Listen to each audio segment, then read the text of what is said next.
In 2009, Rolls-Royce launched the Ghost, the smaller roller for someone who maybe didn't want the bigness of a Phantom.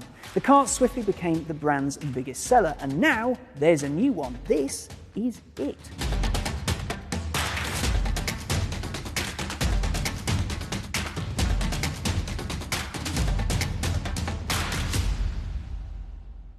Now, on the outside, it's a little bit longer and a little bit wider than the car that it replaces. However, some clever design trickery means your eye is drawn in at the front and it hides its size. Also, there are a couple of firsts right in front of you. For the first time, the grille is illuminated, but so it's not too blingy.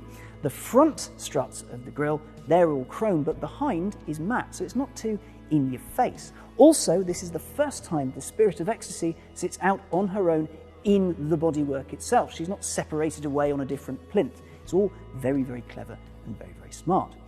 You'll also notice that from the A-pillars backwards, there aren't any shut lines. This is done with lots and lots of welding. In fact, 1.2 meters of the stuff per side. And this has to be done simultaneously, which means when it's being done, there's a chap on the left and a chap on the right welding away, while there's also, per man, another man there to make sure things don't get too hot.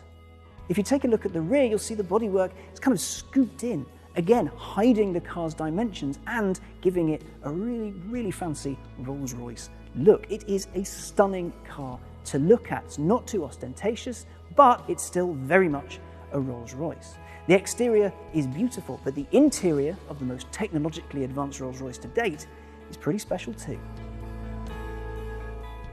Before we get to the technology that's packed inside the new Ghost, let's talk a little bit about the aesthetics, about the design. The wood in here looks and feels like wood. It's not hidden under layers and layers of lacquer, and it really lifts the interior. Also, the leather, well, that's taken from cows who have been nowhere near any barbed wire or anything like that. But if you take a look at the door panel here, this is a single piece of cow, judging by it, about a cow's leg, because they get quite big out there.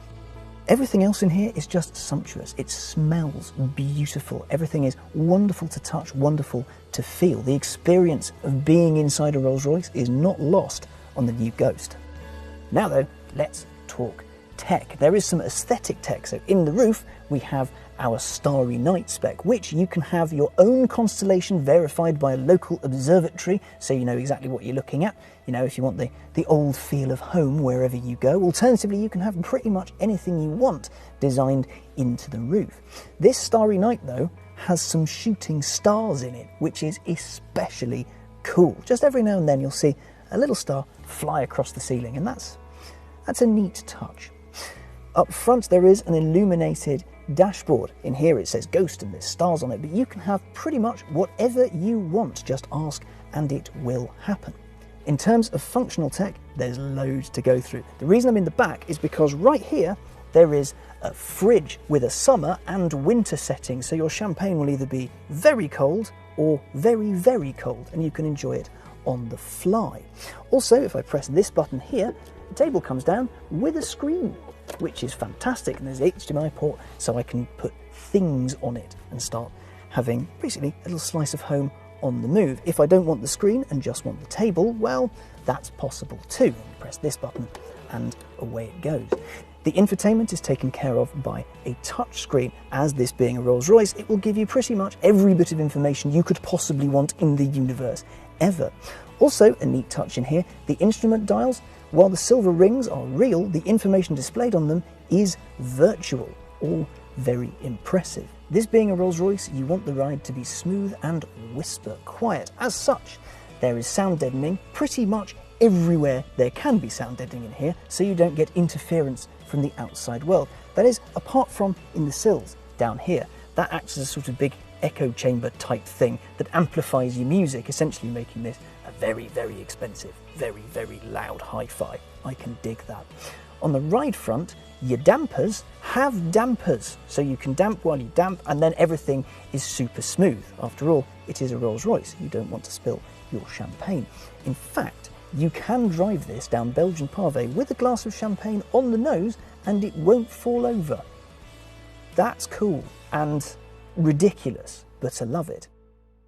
Rolls has included a neat little party piece on this. Now, as you know, opening doors is the job of other people so that you can then go through them undisturbed and without having to use any of your precious hard-earned upper body strength. Rolls-Royce agrees, however, there can't be someone standing outside of the car every time you wish to disembark. As such, now what you need to do is when you pull the door handle, you just keep it held and the door will open itself on its motors. However, this is a Rolls-Royce, which means it has its standard push door button to close. Bye.